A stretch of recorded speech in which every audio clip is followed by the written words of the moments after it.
28 رجب کو امام حسین نے مدینہ چھوڑ دیا اور مکہ کی جانب روانہ ہو گئے۔ لیکن کیا آپ جانتے ہیں کہ یہ 28 رجب کو ہونے والا سفر کیوں شروع کیا گیا تھا؟ یہ مسلم بن عقیل کو امام حسین نے کوفے کی جانب کیوں روانہ کیا تھا اور کوفے والوں نے مسلم بن عقیل کو قتل کیوں کر دیا تھا؟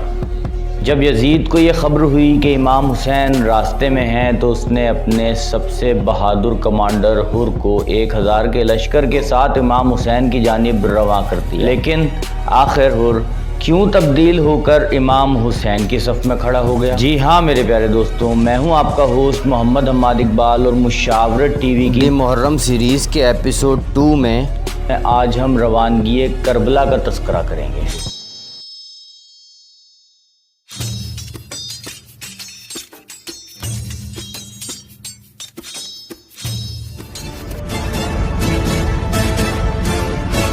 السلام علیکم خواتین و حضرات، میں ہوں آپ کا ہوسٹ محمد حماد اقبال اور خوش آمدید کہتا ہوں آپ کو مشاورت ٹی وی میں۔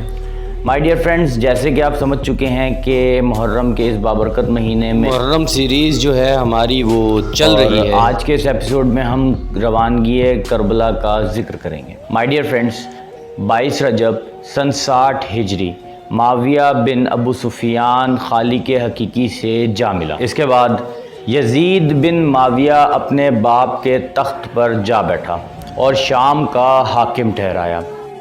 مائی ڈیئر فرینڈز، اموی خلافت کی بنیاد معاویہ بن ابو سفیان نے رکھی تھی اور یزید اس سلطنت کا دوسرا بادشاہ تھا۔ اس سے پہلے مسلمانوں نے بادشاہت کا نظام نہیں دیکھا تھا۔ آپ یوں بھی کہہ سکتے ہیں کہ معاویہ بن ابو سفیان کا دور مسلمانوں کی زندگی میں پہلی مرتبہ بادشاہت کی شروعات۔ معاویہ بن ابو سفیان نے اپنی زندگی ہی میں یزید کو اپنا جانشین مقرر کر دیا تھا، لیکن اس طرح پہلے نہیں ہوا کرتا تھا۔ پہلے خلیفہ وقت کو شہر کے تمام تر بزرگ اور صحابہ کرام مل کر تعینات کیا کرتے، لیکن اس بار ایک بادشاہ نے اپنی زندگی ہی میں اپنے جانشین کو مقرر کر دیا تھا اور وہ جانشین تھا یزید بن معاویہ۔ مائی ڈیئر فرینڈز، یزید بن معاویہ نے تخت سنبھالتے ہی 4 لوگوں سے بیعت کرنے کا مطالبہ کر دیا، جن میں پہلے تھے عبداللہ بن زبیر، عبد الرحمن ابن ابو بکر، عبداللہ ابن عمر اور حسین ابن علی۔ مدینہ کے گورنر مروان نے امام حسین کو اپنے پاس مدعو کیا۔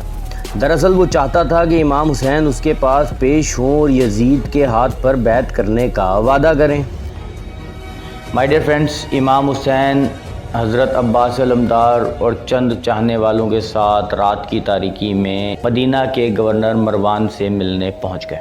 مائی ڈیئر فرینڈز، وہاں مروان نے امام حسین کو یزید کی بیعت کرنے کے لیے کہا، لیکن امام حسین نے صاف انکار کر دیا۔ انکار کرنے کے بعد امام حسین کے مڑنے کی دیر تھی کہ مروان کے برابر میں بیٹھے اس کے وزیر ولید نے مشورہ دینا شروع کر دیا۔ وہ کہنے لگا کہ یہ صحیح موقع ہے، اگر اس وقت امام حسین چلے گئے تو یہ دوبارہ ہاتھ نہیں آئیں گے، ان کی گردن اتار دو۔ ولید کا یہ کہنا تھا اور شیر خدا کا بیٹا مڑ گیا اور انہوں نے بلند آواز میں فرمایا، تیری اتنی مجال کہ تو فاطمہ کے بیٹے کی گردن اتارے گا۔ یہ سننے کی دیر تھی کہ حضرت عباس علمدار نے اپنے پیر سے خیمے کا دروازہ توڑ دیا اور اندر داخل ہو گئے۔ اندر داخل ہوتے ہی انہوں نے ولید کو اس کی گردن سے دبوچ لیا۔ امام حسین نے یہ کہہ کر عباس علمدار کو روک لیا کہ ہم مسلمان ہیں اور خیمے میں جنگ نہیں کرتے۔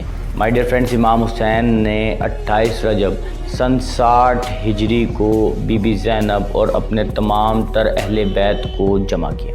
انہیں جمع کر کے اپنے ساتھ ایک چھوٹا سا قافلہ لے کر وہ مکہ کی جانب روانہ ہو گئے۔ مائی ڈیئر فرینڈز، ان کے اس قافلے میں کل 72 لوگ شامل تھے۔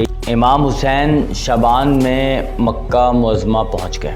امام حسین کے مکہ معظمہ میں قیام کے دوران رمضان کے مہینے سے ہی خطوں کا ایک سلسلہ شروع ہو گیا تھا۔ دراصل یہ خطوط اہل کوفہ کی جانب سے بھیجے جا رہے تھے۔ وہ چاہتے تھے کہ امام حسین کوفہ تشریف لائیں اور وہ لوگ امام حسین کے ہاتھ پر بیعت کر لیں۔ امام حسین نے اپنے چچا زاد بھائی مسلم بن عقیل کو خود سے پہلے کوفہ روانہ کر دیا۔ دراصل امام حسین نے مسلم بن عقیل کو اپنا سفیر بنا کر کوفہ روانہ کیا تھا۔ امام حسین چاہتے تھے کہ مسلم بن عقیل کوفے پہنچ کر کوفے کی حالت سے انہیں آگاہ کریں۔ دراصل کوفے والوں کی تاریخ کی وجہ سے امام حسین کو کوفے والوں پر بھروسہ نہیں تھا، اسی لیے ان کے خطوط کی صداقت کو جاننے کے لیے مسلم بن عقیل کو کوفے روانہ کیا گیا تھا۔ مائی ڈیئر فرینڈز، جب مسلم بن عقیل کوفہ پہنچے تو کوفے والوں نے ان کا پرتپاک استقبال کیا۔ فضائیں لبیک یا حسین کی صداؤں سے گونجنے لگیں۔ مسلم بن عقیل نے جب یہ منظر دیکھا تو انہوں نے امام حسین کو خط لکھ دیا۔ مسلم بن عقیل نے بتایا کہ کوفے کے حالات سازگار ہیں اور یہ لوگ آپ کی فوج میں شامل ہونے کو تیار ہیں۔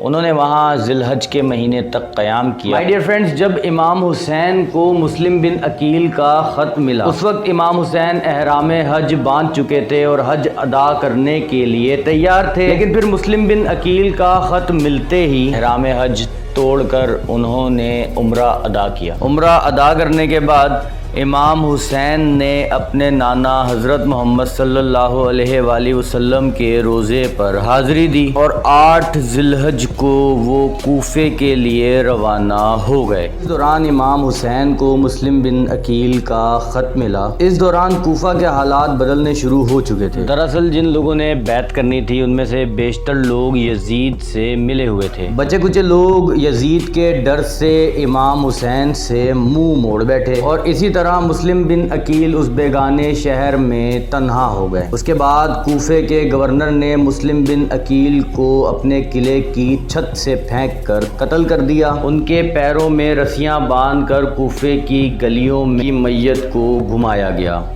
مائی ڈیئر فرینڈز، یاد رہے کہ امام حسین کی روانگی مکہ سے 8 ذی الحج کو ہوئی تھی اور مسلم بن عقیل کی شہادت 9 ذی الحج کو وقوع پذیر ہوئی تھی۔ مائی ڈیئر فرینڈز، جب یزید کو معلوم ہوا کہ امام حسین کوفے کے لیے روانہ ہو چکے ہیں تو اس نے اپنے سب سے ماہر کمانڈر حر کو امام حسین کو اسیر کرنے کے لیے روانہ کر دیا۔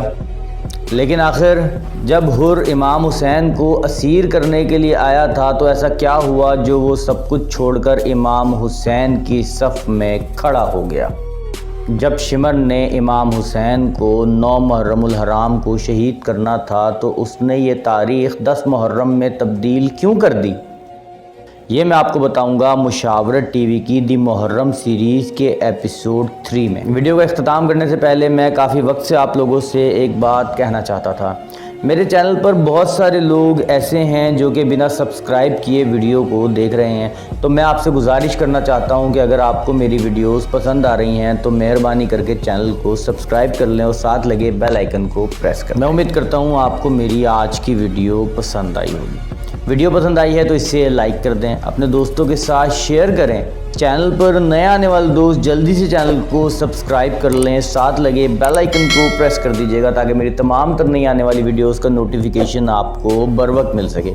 میں آپ سے ملوں گا مشاورت ٹی وی کی اگلی ویڈیو میں، تب تک کے لیے اپنے ہوسٹ محمد حماد اقبال کو دیں اجازت۔ فی امان اللہ، اللہ حافظ۔ پاکستان زندہ باد۔